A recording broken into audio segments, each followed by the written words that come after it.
Production.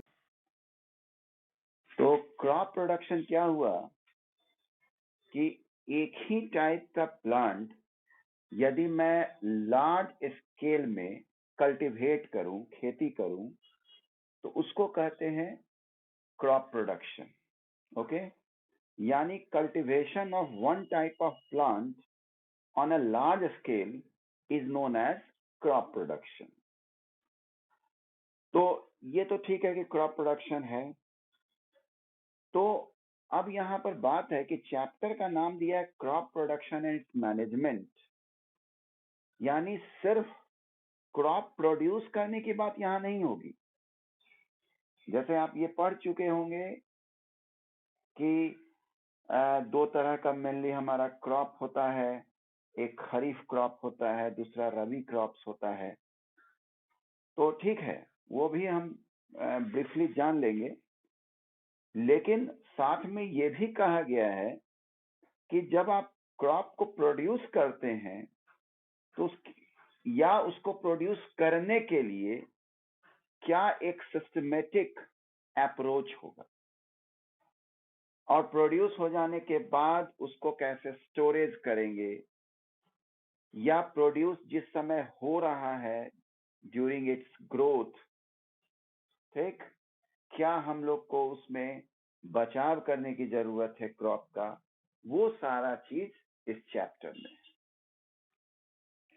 जैसे पहले तो बात आपको दिया गया चैप्टर में हेट्रोट्रॉप्स, ऑटोट्रॉप्स। ये आप पहले से भी जानते हैं कि what is autotrophs and heterotrophs.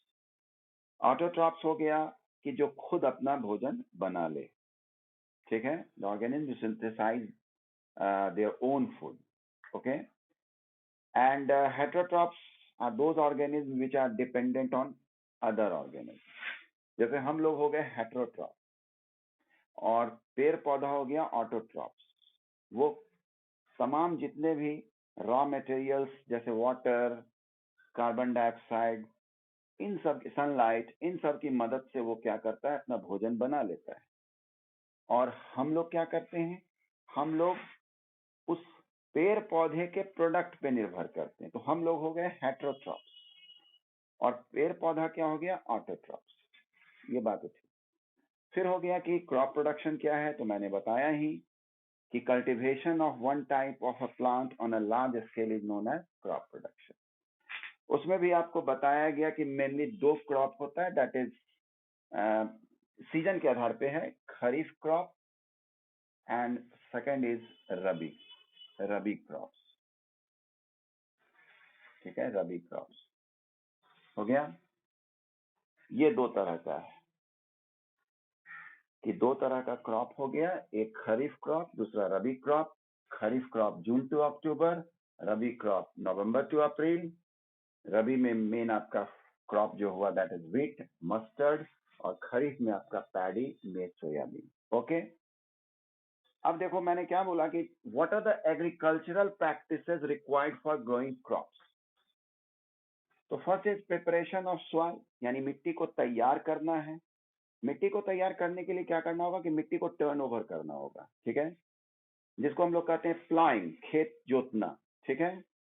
वो कुल्हाड़ी की मदद से, ट्रैक्टर वगैरह में हम लोग लगा देते हैं डिवाइस, कुल्हाड़ी ऐसा ही, जिससे कि मिट्टी जो है उलट पलट होता है। वो मिट्टी का उलटना पलटना इसलिए ठीक होता है ताकि वो थोड़ा एयरी हो जाए मिट्टी, या वाटर वगैरह उसमें जा सके। ऐसे अगर सपाट रहेगा मिट्टी तो एयर वगैरह उतना नहीं जा सकता है, इसलिए जानबूझकर हम लोग टर्न ओवर करते हैं। Okay, next is sowing of seed, यानी बीज बोना। बीज बोने में भी कायदा है। कुछ फसल के लिए क्या करते हैं हम लोग, बीज को छोटे से जगह पे लगाते हैं। जैसे धान की खेती में ही क्या करते हैं, पहले अलग से एक जगह बीज को बो देते हैं, और उसमें जब छोटा छोटा पौधा तैयार हो जाता है जिसको सीडलिंग कहते हैं, तब उसको ट्रांसफर करते हैं मेन फील्ड में, that is known as transplantation. Okay, तो second number is sowing of seeds. Next is addition of manure and fertiliser. Manure खाद आप जानते हैं, और फर्टिलाइजर उर्वरक। मैन्योर हो गया कि जो ऑर्गेनिक प्रोडक्ट, जो नेचुरल ऑर्गेनिक प्रोडक्ट है, जैसे कैटल डंग वगैरह, वो सब की मदद से जो बनाया जाता है, जो फसल को एडिशनल न्यूट्रिएंट दे सके या मिट्टी को कहें कि एडिशनल न्यूट्रिएंट दे सके, दैट इज मैन्योर। क्या किया जाता है कि कैटल डंग को या जो पौधा वगैरह पहले से मौजूद है उन सब को डिकेइंग ऑर्गेनिक मैटर को सड़ने गलने दिया जाता है, उसको मिट्टी में मिलाकर और फिर खेत में छिड़ दिया जाता है। लेकिन मैन्योर में डिफेक्ट ये है कि मैन्योर में वैसे भी न्यूट्रिएंट्स हो सकते हैं जो कि ना उस मिट्टी को जरूरत हो और ना उस फसल को जरूरत हो। तो ऐसे केस में क्या होगा, वेस्टेज होगा, होगा ना। तो और जरूरी नहीं है कि जितना रिक्वायर्ड अमाउंट चाहिए उस मिट्टी को या फसल को उतना मिल सके। जैसे फॉर एग्जांपल मैं बताना चाहूंगा कि अभी आपकी इम्यूनिटी के लिए विटामिन सी चाहिए, ठीक है, विटामिन सी चाहिए, आप जानते हैं। और आप ठीक है बैलेंस डाइट कर रहे हैं, चावल दाल वगैरह खा रहे हैं, लेकिन आप बीमार पड़ गए हैं, उस समय आपको विटामिन सी थोड़ा अपेक्षाकृत ज्यादा चाहिए, तो वो कौन करेगा काम, वो मेडिसिन करेगा। तो लगभग आप समझिए फर्टिलाइजर वैसा ही कुछ है कि जो जो मेन न्यूट्रिएंट जिस चीज की कमी हो गई है उस खास फसल को, वो चीज हम समझ पाते हैं, वैज्ञानिक के द्वारा बताया जाता है कि कौन सा कमी है या इस फसल को कौन सा न्यूट्रिएंट चाहिए, वो चीज फर्टिलाइजर पूरा करता है, ठीक है। और हल्का फुल्का जो लगभग में कमी होती है वो मैन्योर फुलफिल करता है, ओके। लेकिन स्पेसिफिक कौन सी न्यूट्रिएंट की आवश्यकता है वो फुलफिल करेगा फर्टिलाइजर। या ऐसे भी बताया गया होगा आपको कि कभी कभी एक ही फसल को बार बार लगाया जाता है, तो क्या होता है कि मिट्टी की उर्वरा शक्ति जो है, फर्टिलिटी, वो खत्म हो जाती है।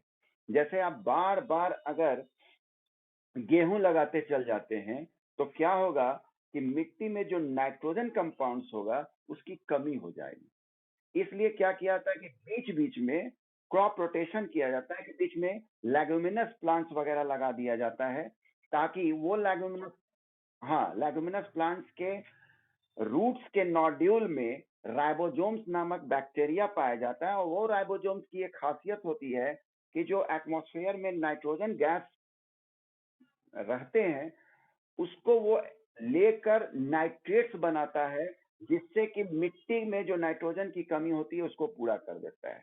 अभी रुक जाइएगा, जिसको डाउट है मैं मौका दूंगा पूछने के लिए। Next is irrigation. इरिगेशन आपको बताया गया है कि इरिगेशन का क्या मेथड है। एक आपका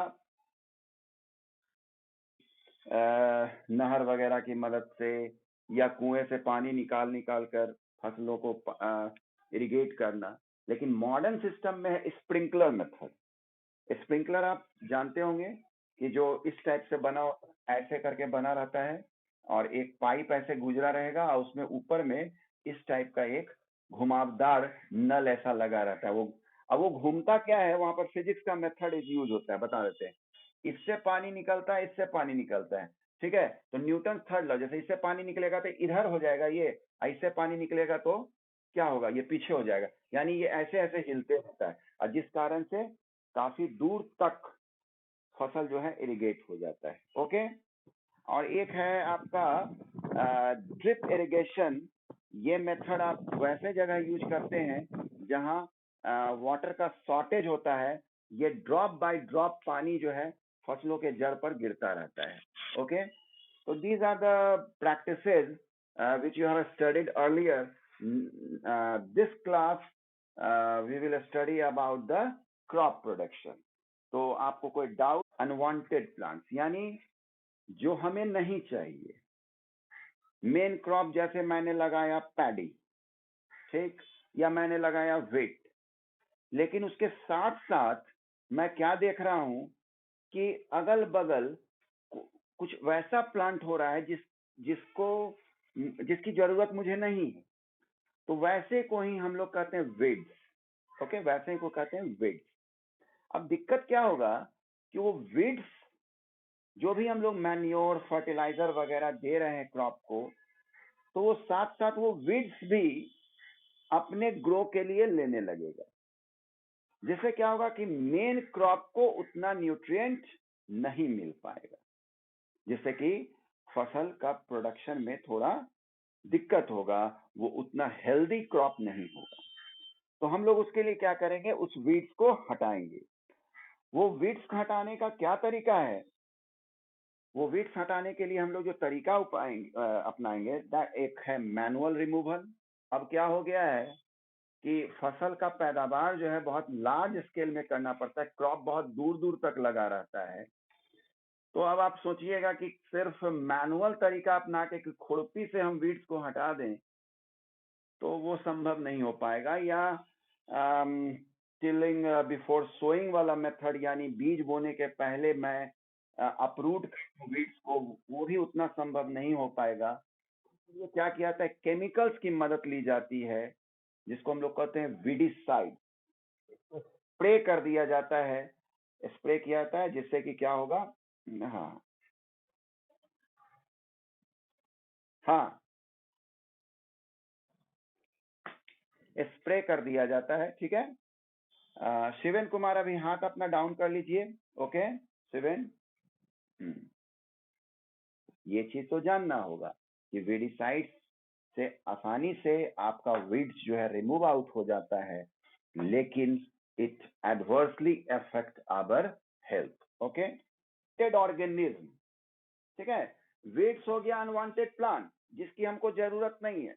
अब पेस्ट हो गया वैसा ऑर्गेनिज्म जो कि हमारे फसलों को खराब कर देगा, खा जाएगा, है ना। तो वीड्स के लिए तो हो गया एक मैनुअल मेथड, बात किए ही, मैनुअल मेथड हो गया। दूसरा हम लोग बात किए कि टेलिंग बिफोर सोइंग, और थर्ड वीडिसाइड। वैसा ही कुछ हम लोग पेस्ट के लिए भी बात करेंगे। पेस्ट में आपका क्या क्या आ गया, जैसे रैट्स हो गया, विविल हो गया, larval stage of insects, termites, ये सारे चीज आ गए। ओके, पेस्टिसाइड, फिर यहाँ पर बात आ जाती है, केमिकल की मदद लेंगे जिसको पेस्टिसाइड कहते हैं। ऐसे रैट्स के लिए जो इस्तेमाल करते हैं हम लोग केमिकल, उसको रोडेंटिसाइड्स बोलते हैं। ठीक है, तो ये पेस्टिसाइड्स भी केमिकल हो गया।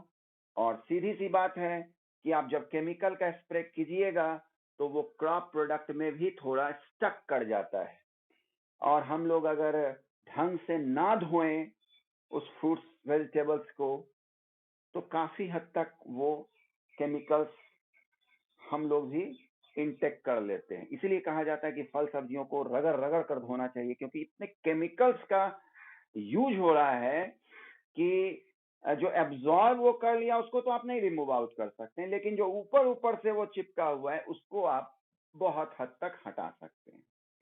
क्योंकि